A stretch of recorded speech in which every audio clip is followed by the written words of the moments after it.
खबर छत्तीसगढ़ से, जहां विधानसभा में आज लॉ एंड ऑर्डर की स्थिति को लेकर विपक्ष ने सत्ता पक्ष को घेरने का काम किया। साथ ही प्रतिपक्ष के सदस्यों द्वारा स्थगन प्रस्ताव लाकर काम रोको पर चर्चा की मांग की गई।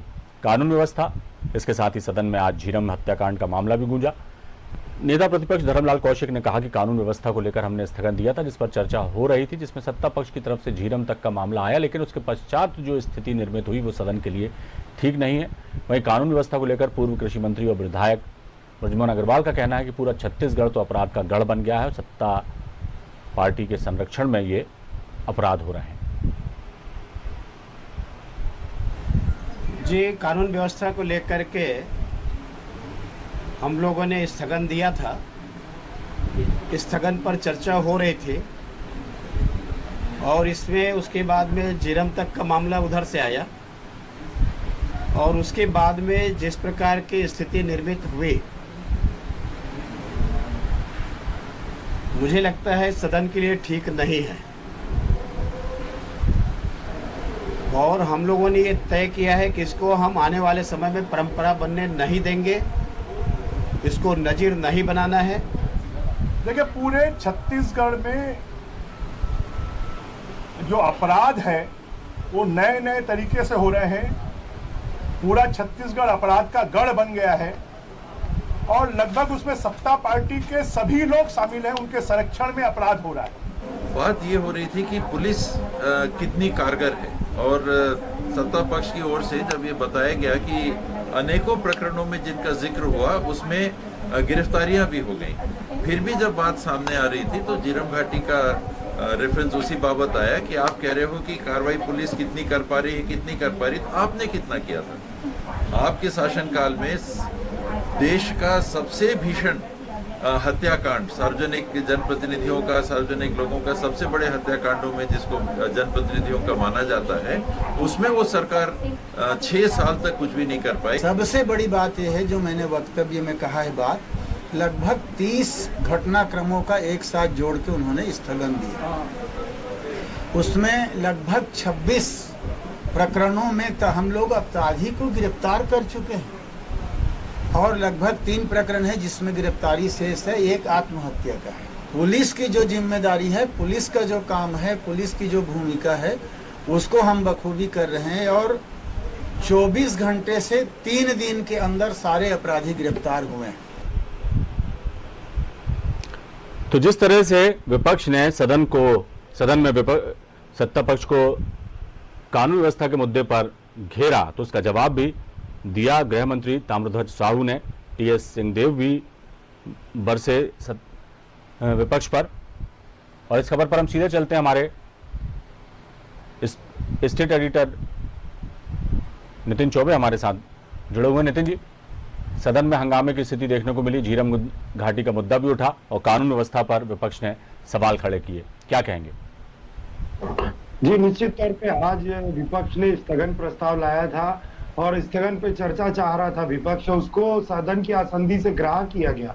और उसके बाद उसी चर्चा के दौरान जब खासकर की बात हुई, कानून व्यवस्था को लेकर प्रश्न उठाए गए थे और उसमें कई सारे प्रश्नों को लेकर, कई सारे अपराधों को लेकर घेरा सत्ताधारी पार्टी को और प्रश्न पूछे गए गृह मंत्री से। तो गृह मंत्री ने बताया कुल कि 30 मुद्दों को लेकर स्थगन प्रस्ताव लाया था कानून व्यवस्था से संबंधित। उसमें से 24 मामले ऐसे थे जिसपे कि 24 घंटे से 3 दिन के अंदर अपराधियों की गिरफ्तारी हो गई थी। 3 के मामले शेष और एक आत्महत्या का है।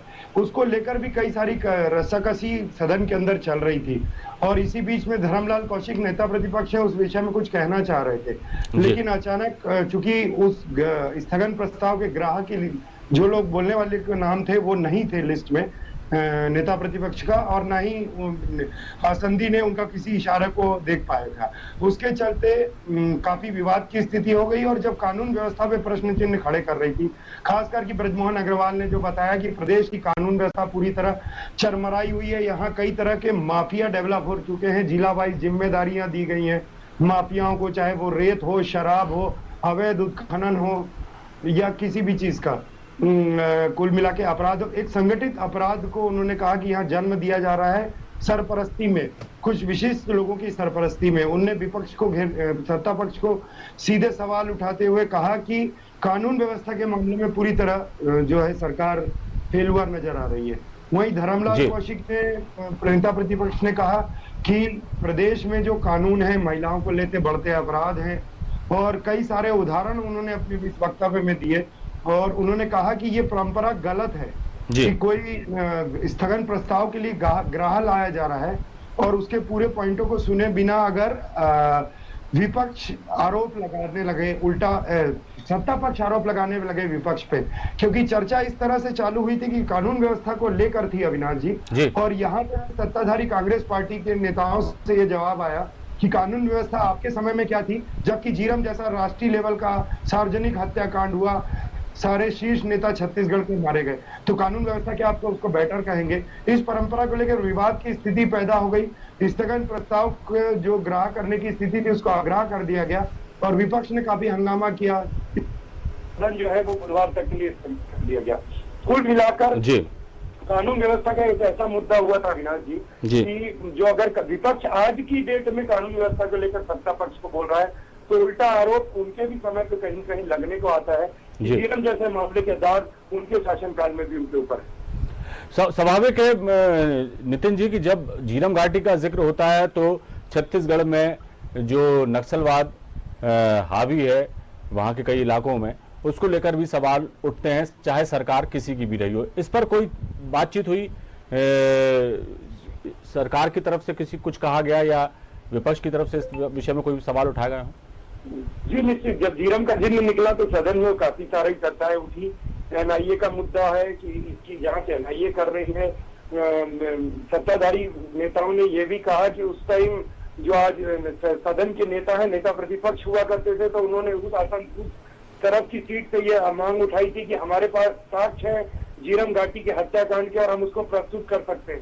सरकार इस ओर ध्यान नहीं दे रही है। और जब सत्ताधारी में वापस आई कांग्रेस पार्टी सत्ता में आई, उसके बाद एनआईए और एसआईटी में मामला उलझ के रह गया। वर्तमान में राज्य सरकार इसकी एक विशेष एसआईटी गठित की है राज्य सरकार ने झीरम के जांच के लिए। उसको लेकर आश्वस्त है कि उसमें साफ तौर पे न्याय मिल जाएगा झीरम का जो सच है उसको लेकर। और वो कई बार केंद्र से इसकी गुहार लगा चुकी है। केंद्र जो है एनआईए इसकी जांच, झीरम का जांच पूरी कर चुका है। जो सूत्रों के हवाले से खबर मिल रही है 6 साल वो 6 साल भाजपा के शासन को उस घटना के बाद और 2 साल का, तो 8 साल को इस घटना को हो चुके हैं। तो करीब करीब माना जाएगा कि एनआईए की जांच भी पूरी हो चुकी है।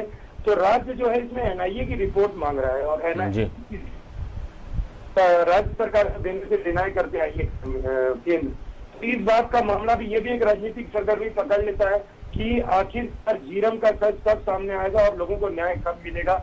आज विपक्ष में अगर भाजपा है तो सत्ता में कांग्रेस, ये लोगों को उम्मीद है कि झीरम का सच सामने आएगा, लेकिन मामला अब एनआईटी और एसआईटी और एनआईए में फंस कर रही है। चलिए, अब जब तक ये मामला सुलझ नहीं जाता, दूध का दूध पानी का पानी हो नहीं जाता, तब तक सवाल सरकार पर उठते रहेंगे।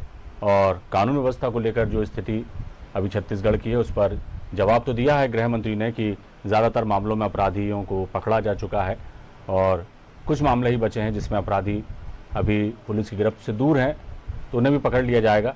लेकिन सवाल हैं वो तो उठेंगे ही।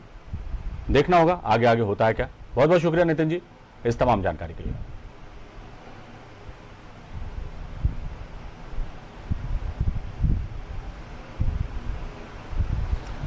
तो आज छत्तीसगढ़ विधानसभा में हंगामे का मंजर देखने को मिला। कानून व्यवस्था के मुद्दे पर विपक्ष ने सत्ता पक्ष को घेरने की पुरजोर कोशिश की और कानून व्यवस्था का मामला उठा तो झीरम घाटी का जिक्र भी आया और झीरम घाटी के मुद्दे पर भी कई सवाल सत्ता पक्ष ने विपक्ष पर उठाए। तो खास खबर में फिलहाल इतना ही। दीजिए इजाजत, बने रहिए आप हमारे साथ। खबरों का सिलसिला लगातार जारी है।